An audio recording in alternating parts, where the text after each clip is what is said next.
Sunshine ASMR. Hello and welcome back, or welcome to our little ASMR channel.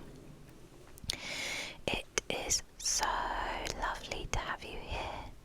I hope you're having a great week.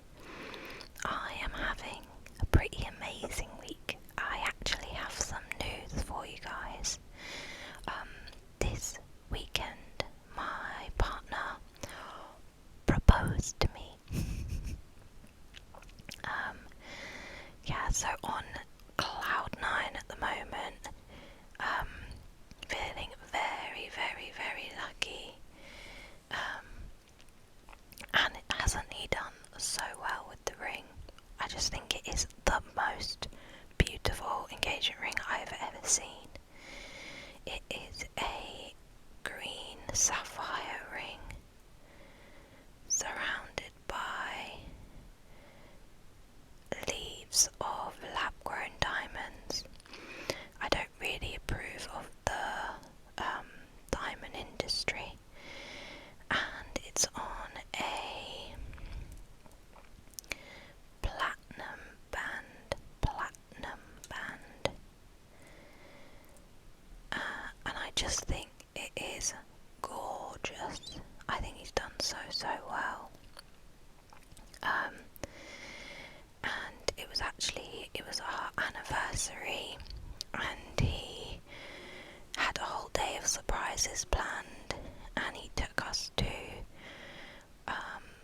the area that we first met, and we did a walk in Hampstead Heath Park, which is very close to where we first met, but where we've had a lot of our significant memories, I guess. And yeah, we waited till there was a quiet moment and he got on one knee and proposed. So I am feeling very loved up, very lucky right now.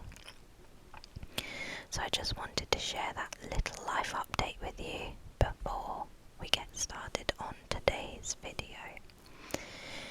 So today's video is having a little look at some of my childhood favourite books. I do love reading now. I'm kind of, I like a thriller vibe, kind of like crime drama in a book. But I was thinking about how the love that you have for the childhood stories that you used to read never really go away, even if you end up being someone that's not a big reader. So I thought I would show you some of my favourite childhood books and do a little bit of tracing and describing. So the first book is called Zoom, Les Zèbres, and it is a French book, but you don't really need to speak French to understand it, and it's all about this little guy here, the zebra, who's got lots and lots and lots of stripes and a fluffy tail and a spiky mane, and look at that happy face. Let's have a little look.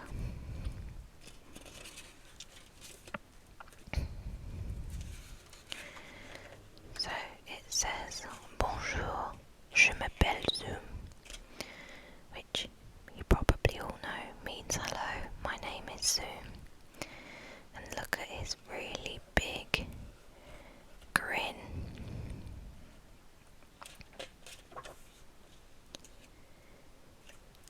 Je suis le zèbre le plus rapide du monde. I am a zebra and I'm very fast. I don't know what du monde is, but you've got the zebra now running with plumes of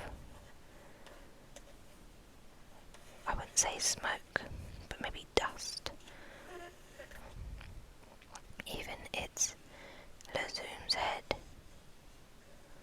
You wouldn't say the Zoom, would you? Even Zoom's head is like prepping for a fast run.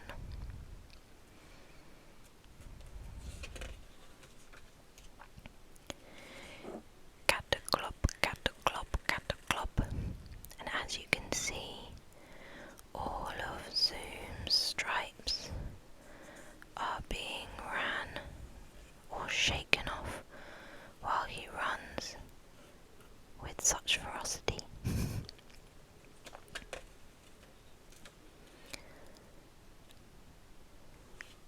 Malheur, not sure if I'm pronouncing that right. Où sont passés mes rayures? I don't really speak French, but we can only assume he's going, oh no, where have my stripes gone? Look at his shocked face and the surprise around his head.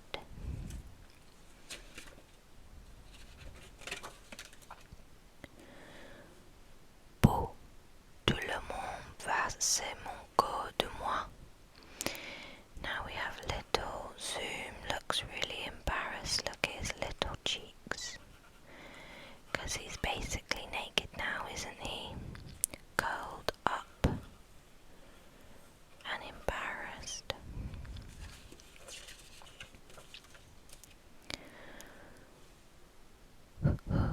Rayures, où êtes-vous? If you're a French speaker, you're probably realizing that I don't know what I'm saying.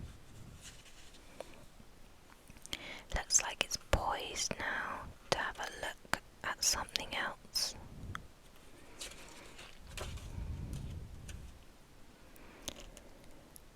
Personne n'a vu mes rayures. Maybe he's looking now. Where are my stripes? Where are my stripes? Tiens, que c'est celui-là? And look, we've got a human hand beckoning the Zoom, the zebra, and a shadow of the hand underneath.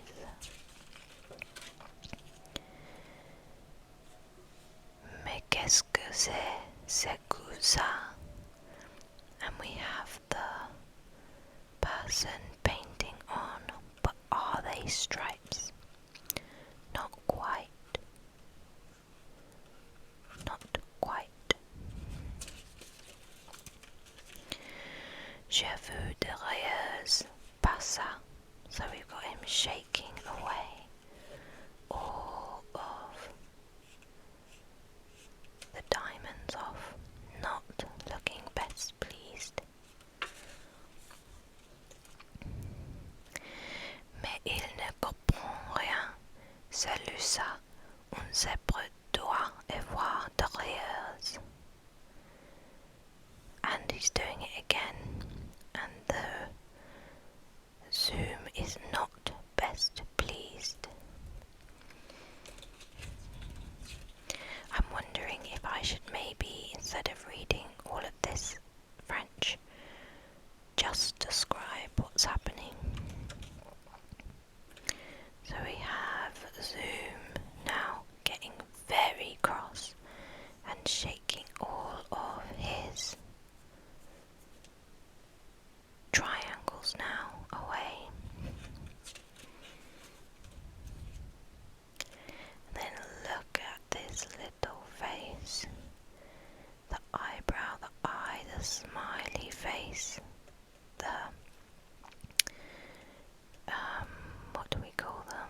So who knows?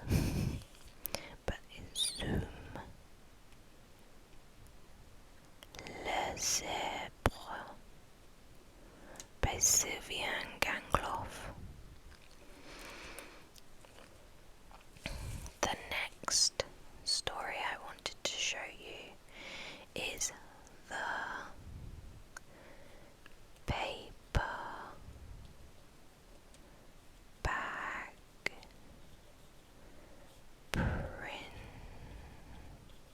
princess. And here is our paper bag princess wearing her scruffy paper bag, and she has really spindly hands, and legs, and she's being greeted by a dragon that's a sort of yellow and lime green dragon with red tipped antlers and a neckerchief with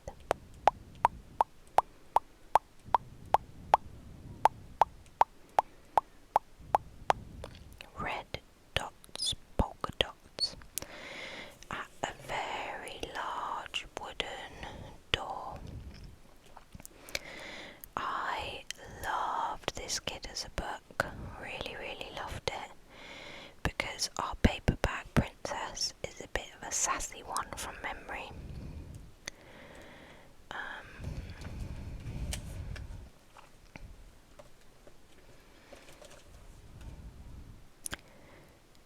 We have our paperback princess looking happy.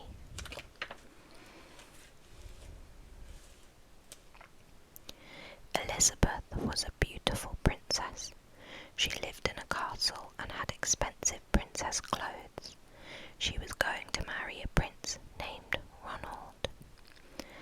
So we have our happy princess surrounded by red love hearts in a white gown with pleated fabric and floral hidden underneath, and her crown. And we have the prince named Ronald, who does not look best pleased to be marrying the princess.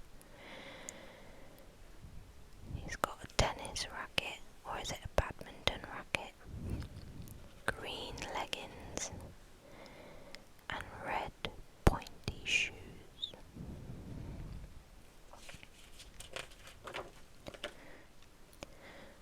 Unfortunately, a dragon smashed her castle, burnt all her clothes with his fiery breath, and carried off Prince Ronald. Oh no, poor princess. It's funny that my memory is that she was sassy. I think most people would be quite upset if their home was destroyed and their beloved taken away. And now she's left with no clothes. And we have a sassy looking dragon with green wings and red spikes all along, carrying the prince by his top.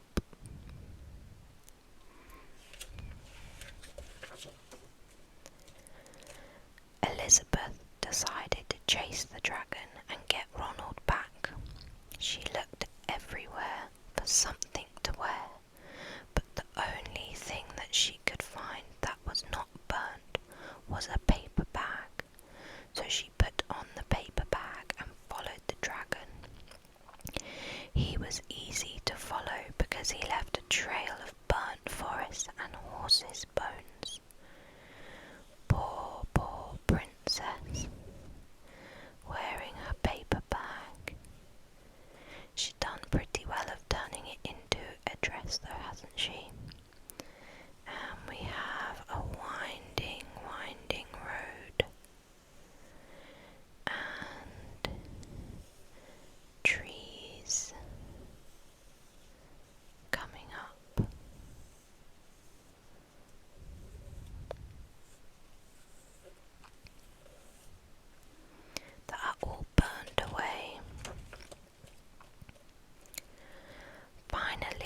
Elizabeth came to a cave with a large door that had a huge knocker on it.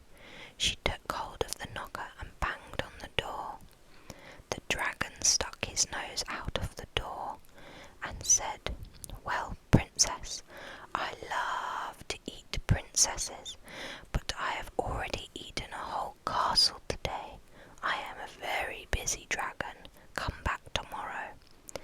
She slammed the door so fast that Elizabeth almost got her nose caught.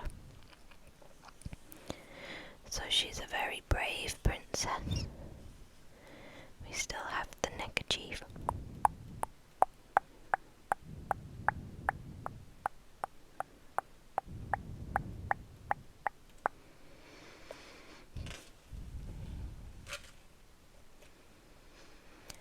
Elizabeth grabbed the knocker and banged on the door again.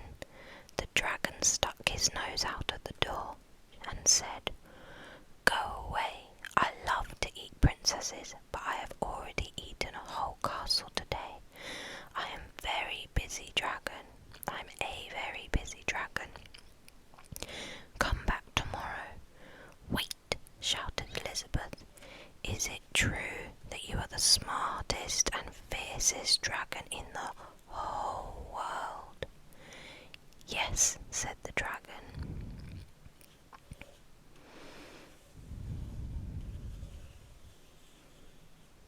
Very, very smug looking dragon, isn't it?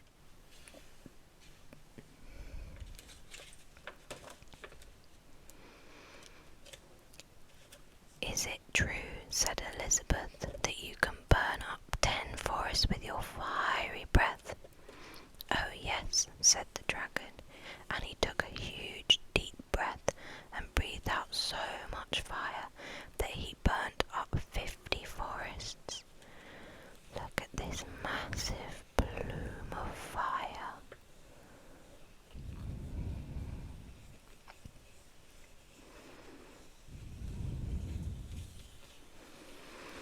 I love these illustrations. Looks like they've used watercolour. And the poor forest burning away.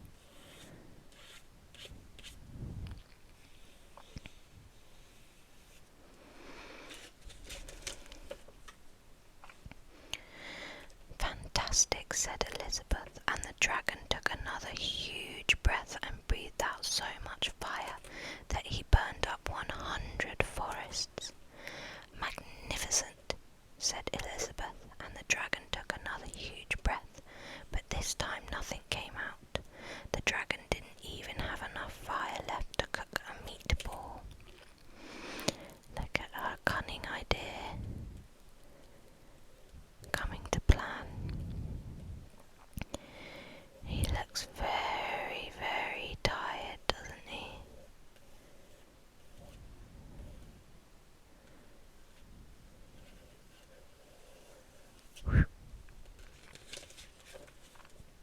Elizabeth said, "Dragon, is it true that you can fly around the world in just 10 seconds?" "Why, yes," said the dragon, and jumped up and flew all the way around the world in just 10 seconds. He was very tired when he got back, but Elizabeth shouted, "Fantastic, do it again." We got her scruffy, messy hair, her dishevelled crown, her paper bag, waving, and the whoosh of the dragon. We have them on a hill of grass with lots of speckles and a bush or a line of bushes or trees in the background.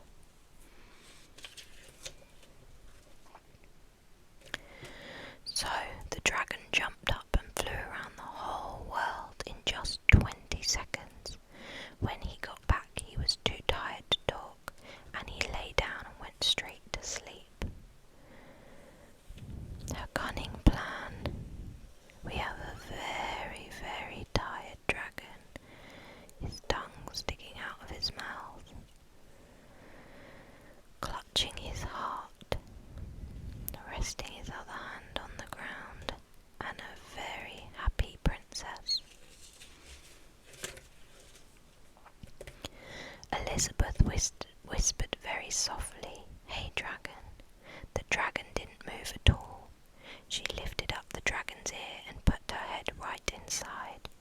She shouted as loud as she could, "Hey, dragon!"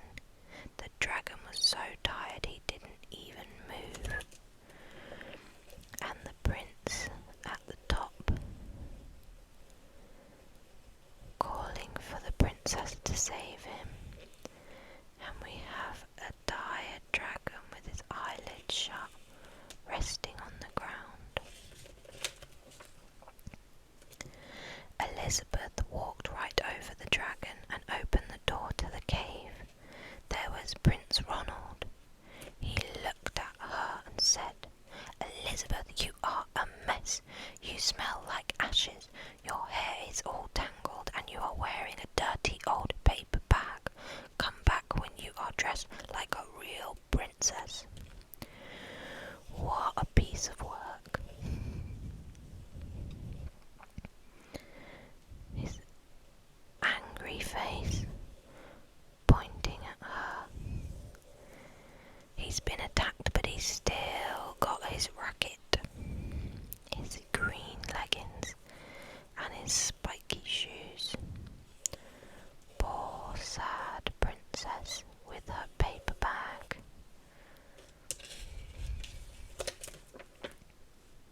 "Ronald," said Elizabeth, "your clothes are really pretty and your hair is very neat. You look like a real prince, but you are a toad. They didn't get married after all." And here we have the princess skipping away into the sunset,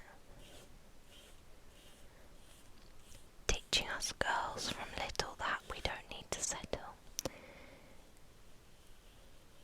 And there is much more to life than what you look like, which I think is a really cute message for kids. And that's probably why I remember her being sassy, but in a really good way, you know. So, the paper bag princess.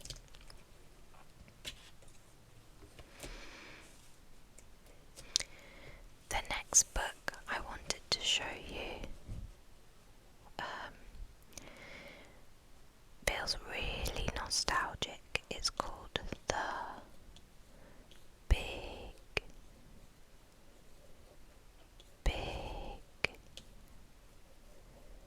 Sea by Jennifer Eachus. Illustrated by Eachus by Martin Waddell. I've owned this since I was a very, very small child. My mum's work colleague got it for me when I was at nursery, and I sort of looked a bit similar to this girl here because I had blonde hair and chubby cheeks.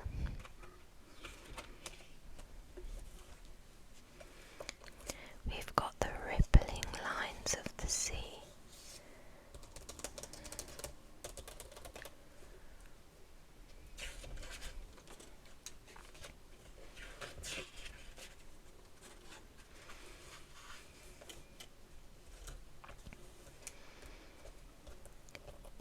Mum said, "Let's go." So we went. We have the girl here putting her socks and sandals on.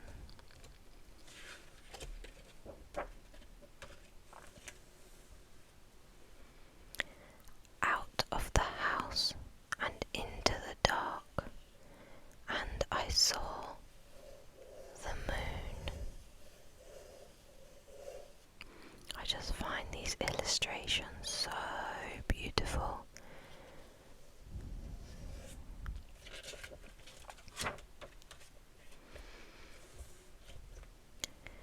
We went over the field and under the fence, and I saw the sea in the moonlight waiting for me.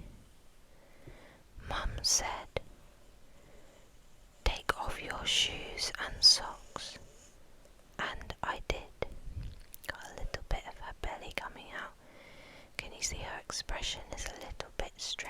while she's whipping herself under the fence.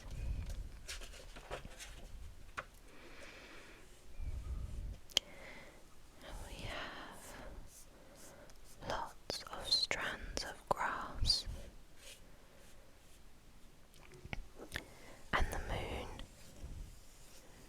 making dappled light on the sea, and the little girl looking up to the moon with her feet on the sand.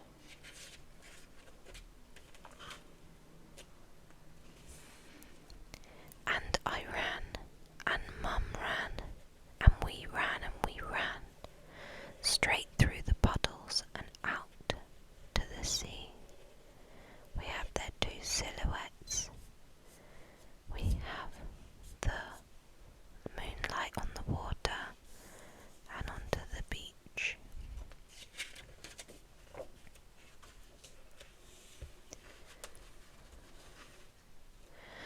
I went right into the shiny bit. There was only me in the big, big sea. And we have her hair falling around her chubby face and her hands in the water.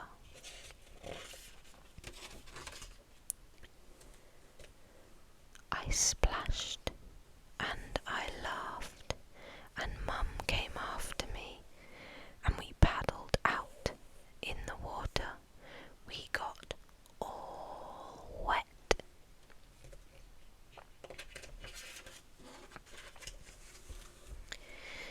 Now this page is quite significant to me because I used to, as a child, put my foot into it, and when I first used to measure my foot onto the book, my foot was much smaller than this imprint, and then I remember it feeling like an end of an era one day when my foot surpassed the sandy footprint.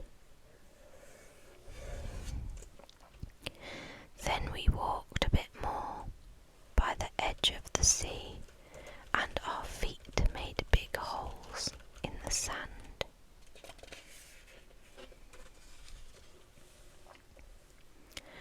Far, far away, right around the bay, were the town and the lights and the mountains,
This is the bear and the scary night.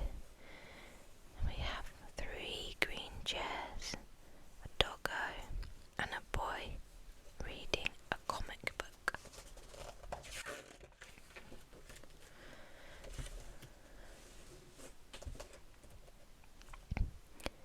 This is the boy who forgot his bear. Bye bye, wait for me, and left him behind in the park on a chair. We have a girl listening to a trumpet player or a trombone, and the trees in the park. This is the bear who looked at the moon. I want my supper, you're out late, and hoped the boy would come back soon. You've got a conker tree, another tree, a woman walking her dog. This is the bear alone in the park. I'm not scared. These are the eyes which glowed in the dark.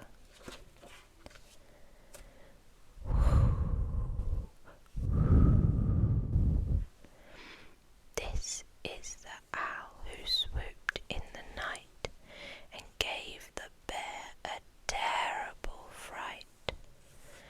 We have our owl, feathers coming down, 2 big wingspans.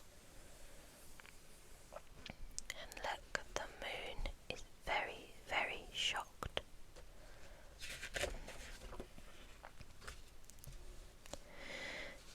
This is the bear up in the sky. This is the owl who struggled to fly. Put me down.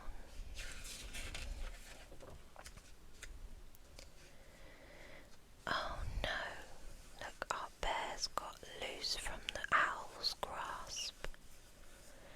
These are the claws which couldn't hold on, and this is the bear who fell, legs akimbo.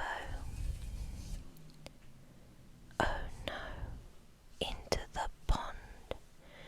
We have lots of splashes.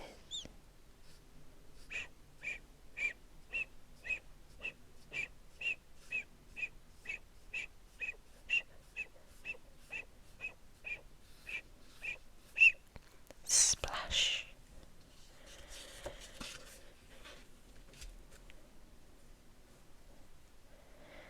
This is the bear who floated all night. This is the dark which turned into light. We have a frog with brown spots. We have lily pads and lotus flowers floating on top.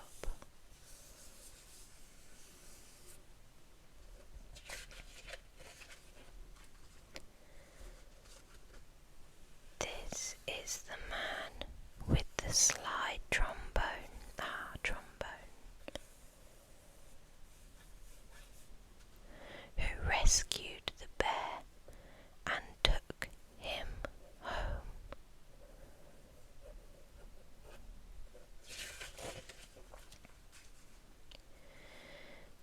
This is the bear in a warm blue sweater who made a friend and felt much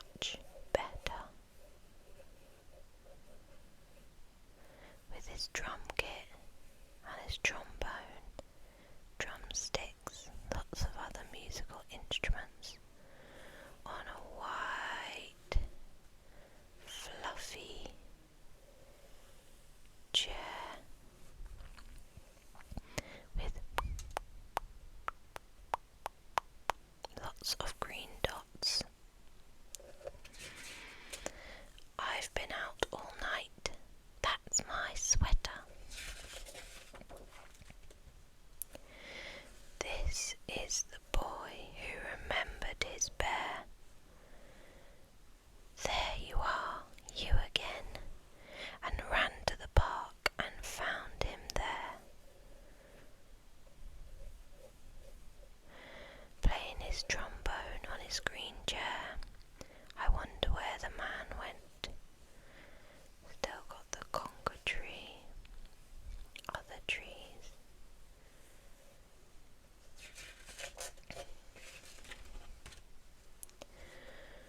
Where have you been?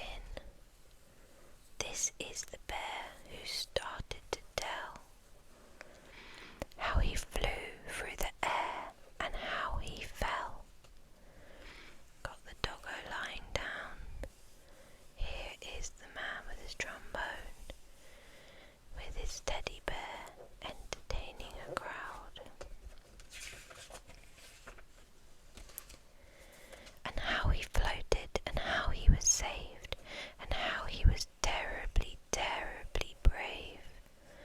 And this is the boy who grinned and said, I know a bear who is ready for bed. They've got the teddy bear's trombone floating up as he's chucked into the air, and the doggo sitting side by side with the very forgetful boy. And then this page captures him falling through the air with lots of different facial expressions. Very, very cute. Yeah, I like this book because it sort of gives you hope that if something goes wrong or is scary, you don't need to give up all hope, and maybe things will turn out okay. And also probably told you as a child not to forget your toys in the park. Right, I think I'm going to leave it there because we have read 4 stories